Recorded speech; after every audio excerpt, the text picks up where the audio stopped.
Welcome to the Deep Dive.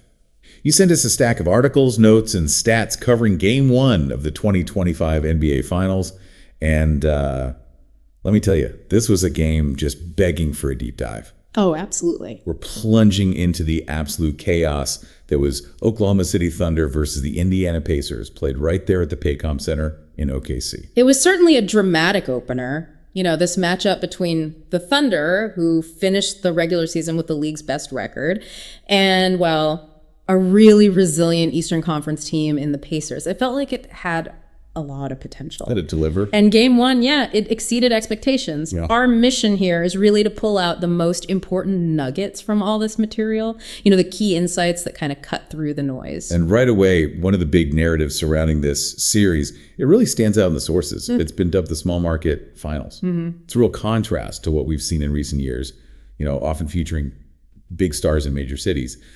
But NBA Commissioner Adam Silver, he has a different take. Right. He was pushing back on that a bit. Yeah, suggesting the passion for basketball in these markets is incredibly high, maybe even comparing it to, you know, like a Green Bay versus Pittsburgh in a hypothetical Super Bowl. Kind of an interesting comparison. It is. And what's fascinating here is the historical context, too. Both franchises are chasing something pretty significant. For sure. OKC is looking for their first NBA title since relocating from Seattle. Their last finals trip was way back in 2012. Feels like a lifetime ago. It does. And the Pacers are still seeking their first NBA title after their ABA success and that single trip to the finals in 2000 against the Lakers. And get this, the sources highlight that the Thunder entering this finals were just the fourth team ever to win 80 or more games combined. Yeah. Regular season and playoffs before the finals. Wow, only the fourth. Yeah. Think about that. Only the legendary 96 and 97 Bulls actually won the title from that position. The 16 Warriors famously did not. Right, 73-9, and then, yeah. So it puts real historical pressure on OKC and makes this Game 1 loss immediately feel like, well, a bit of a historical anomaly right off the bat. Okay, so let's unpack this Game 1. The sources, they paint a picture that's almost hard to believe if you just looked at the final score. Oklahoma City won the tip and led for all but the final 0.3 seconds of the game. All but 0.3 seconds. That's incredible control for so long. They came out strong too. OKC built, a 9-point lead by the end of the first quarter, up 29-20? Exactly. And their defense was stifling. Early on, they forced 9 turnovers from Indiana in that first quarter alone. 9. But here's where the story starts to get complicated, and the sources really dig into this. Despite forcing all those early turnovers, the Thunder didn't fully capitalize, did they? No, not really. They only scored 4 points off those 9 turnovers in the first quarter. The Pacers, by contrast, they scored 4 points off just 3 OKC turnovers in the same period. So not great conversion there for OKC. So by halftime, OKC was still comfortably ahead, 57-45. And the turnover struggles for Indiana, I mean, they continued. They coughed it up a remarkable 20 times in the first half. 20. And finished the game with 25 total, a season high for them. Just brutal. Because of this, the Thunder got up significantly more shots, like 18 more in the first half alone. And yet the lead wasn't, insurmountable. The sources note OKC wasn't exactly shooting lights out. They hit 42.3% in the first, finished the game at 39.8% overall. That inefficiency, despite all those extra possessions, it kind of kept Indiana within striking distance, Yeah, it did. The third quarter saw the Pacers clean things up a bit, turnover-wise. Only 3 in the quarter. OKC maintained their lead, though, going into the fourth up 85-76. And you started seeing guys like Siakam and Haliburton and spark plugs off the bench like McConnell begin to chip away a little. Okay, here's where it gets really interesting. The fourth quarter, OKC actually extended their lead again, pushed it out to as much as 15 points. Yeah, it felt like, okay, this is it. The script is going according to form for the number 1 seed at home. But as the sources highlight, the Pacers have earned this reputation this postseason for being incredibly difficult to put away. This was their 5th comeback from 15 points down or more just in these playoffs. 5th? That's insane resilience. They just weren't done. Not at all. You saw key baskets fuel that run Aaron Nesmith hitting a 3, Andrew Nembhard knocking one down. The sources detail how OKC was leading 110-105 with about, 1.27 left? Yeah, just under a minute and a half. And then, the wheels just sort of came off the Thunder offense late. Totally. They missed their final 3 shots. Meanwhile, Indiana found ways to score getting free throws from Nembhard, a key basket from Siakam. They finished the game on a stunning 12-2 run. Over the final 2 minutes and 52 seconds, just a complete flip. Which set the stage for that dramatic finish everyone will remember. The score was razor thin in the final seconds. OKC led 110-109 with 22.5 seconds left after a crucial miss by the Thunder. Yep, chance to maybe ice it, didn't happen. And then Tyrese Haliburton. Man, he delivered the dagger. The game descriptions, they detail his shot. A 21-foot pull-up jumper right over the outstretched arm of Cason Wallace. Right over him. With just 0.3 seconds left on the clock. And astonishingly, that shot gave Indiana their first lead of the entire game. Just incredible. Final score, Pacers 111, Thunder 110. What a moment. Haliburton's reaction afterwards, it captured the feeling perfectly. He was quoted saying, "Man, basketball's fun." Simple as that. Yeah. And when someone asked about his shoes, he just smiled and said, "They've got my name on them." Kind of a cool little detail. It is. And the sources also underscore his history of clutch performance, noting he's now 13 of 15 on tying or go-ahead shots in the final 2 minutes this season. That is just ice cold. Unbelievably clutch. Okay, so we know how the gap ended, but who made it happen and who struggled? Let's dive into some key player performances and matchups because they tell a big part of the story of why Game 1 unfolded that way. Definitely. Gilgeous-Alexander for OKC was, absolutely phenomenal, putting up MVP numbers, 38 points. 38? Yeah, 14 of 30 shooting, 3 of 6 from 3, got to the line, 7 of 8. Just brilliant scoring. That's his 12th playoff game with 30-plus points, including 8 of his last 9. He's just been carrying them offensively. He really has. And the sources suggest the Pacers threw multiple defenders at him. Nesmith, Nembhard, Shepard, Mathurin, maybe even McConnell or Toppin sometimes, likely trying to wear him down, make him work for everything. You saw his signature shy shoulder move too, right? To create space. He drives into the defender's chest with his shoulder, creates just enough separation, and pulls up or gets to the rim. It's almost unstoppable when he's got it going. Really tough cover. Halliburton, though, despite the game winner, had kind of a quieter night scoring-wise early on, finished with 14 points. Yeah, but he stuffed the stat sheet, 10 rebounds, 6 assists. Sources noted he seemed, maybe a bit absent at times early, but definitely made noise when it counted light. That rebound total is high for him. It is, and it speaks to Indiana's overall effort on the glass, which we have to talk more about. Absolutely. Pascal Siakam, he had a solid night for the Pacers, 19 points, 11 rebounds, a double-double. Very solid. And the sources point out he could potentially exploit a matchup advantage if OKC plays big lineups with Holmgren. Use his strength and experience. His consistent production was key for them. On the OKC side, Lou Dort really stepped up his three-point shooting in Game 1. Hit 5 of 9 from deep for 15 points. That's huge for them. A big jump from his playoff average, which was hovering around 30%. 3 of those crucial threes came in the first half alone, helped build that early lead. And then Obi Toppin provided a huge spark off the Indiana bench. Wow. 17 points. Yeah, he was fantastic. Hit an incredible 5 of 8 from 3 and had a team high plus 13 plus minus. That's a big number. It really is. He seems to have carried that momentum from the Eastern Conference Finals, that plus minus number. For listeners, that means the Pacers outscored the Thunder by 13 points while Obi was on the floor.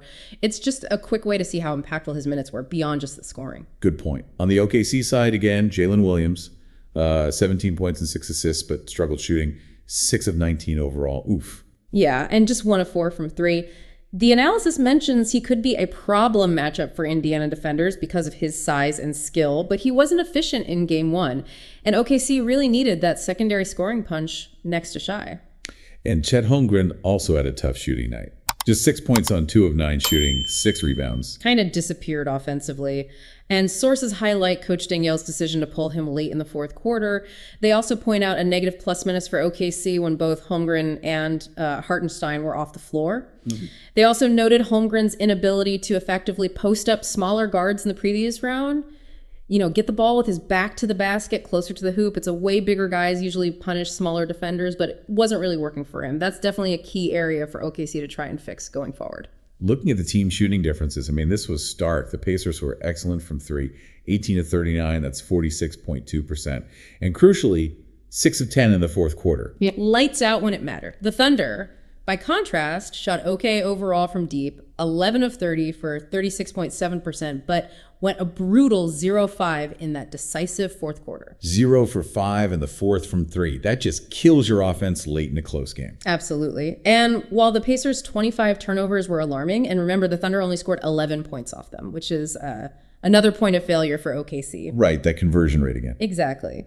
But Indiana compensated significantly on the boards. They had a massive 56-39 rebounding advantage, a 17 rebound difference. Give it a team. Yeah, and the analysis points out this is the worst rebound margin for a number 1 seed at home in finals history. Wow. In finals history. That's what the source material suggests. So the key takeaway from those numbers, Indiana's ability to dominate the glass wasn't just a stat. It was literally their lifeline in game 1. It allowed them to survive that season-high turnover performance. And for OKC, failing to capitalize more on those turnovers and getting absolutely dominated on the boards, that's got to be the single biggest red flag from this game, right?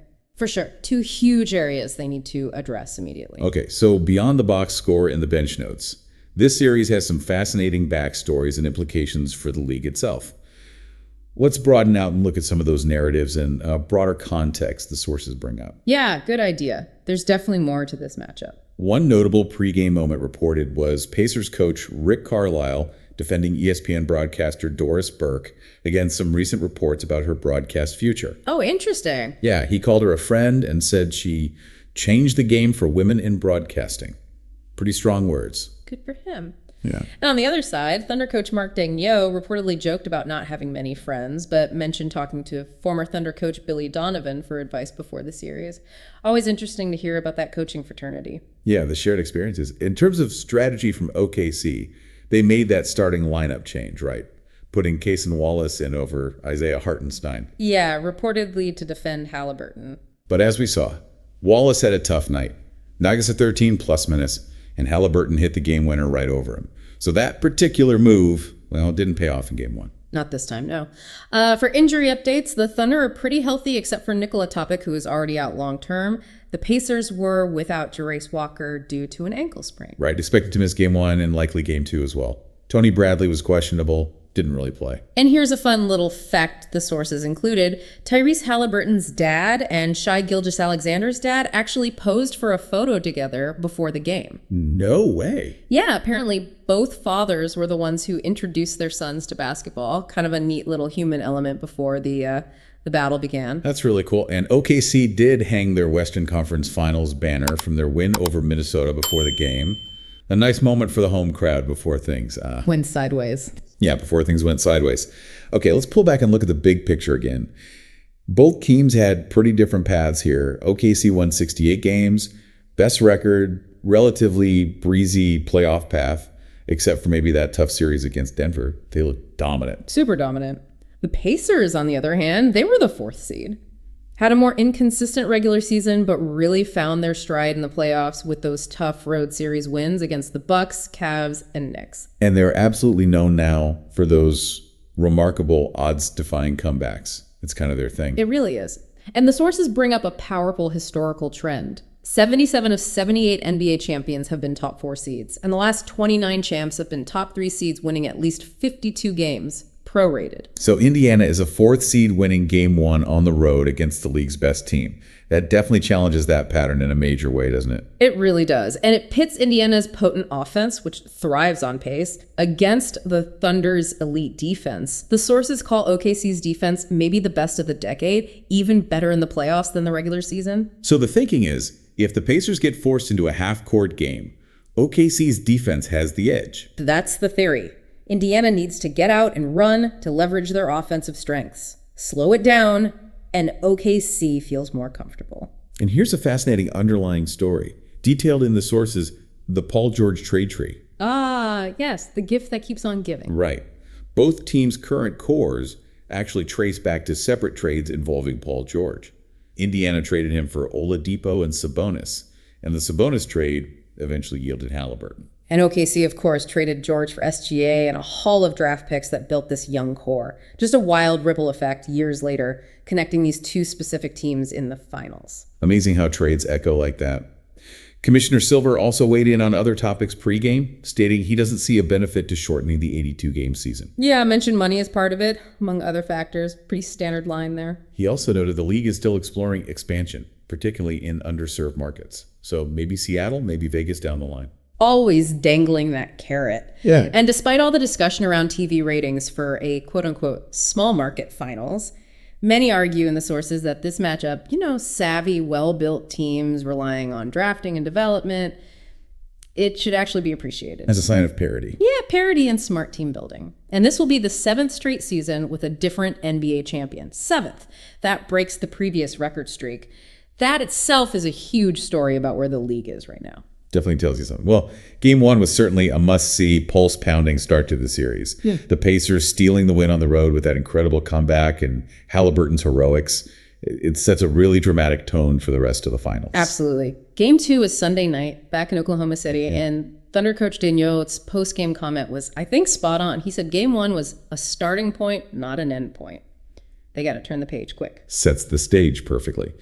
So the big questions moving forward seem clear from this deep dive, right? Can Indiana continue to overcome their significant turnover issues?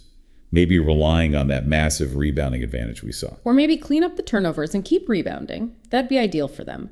Can the Thunder bounce back at home? Can they capitalize on possessions more effectively?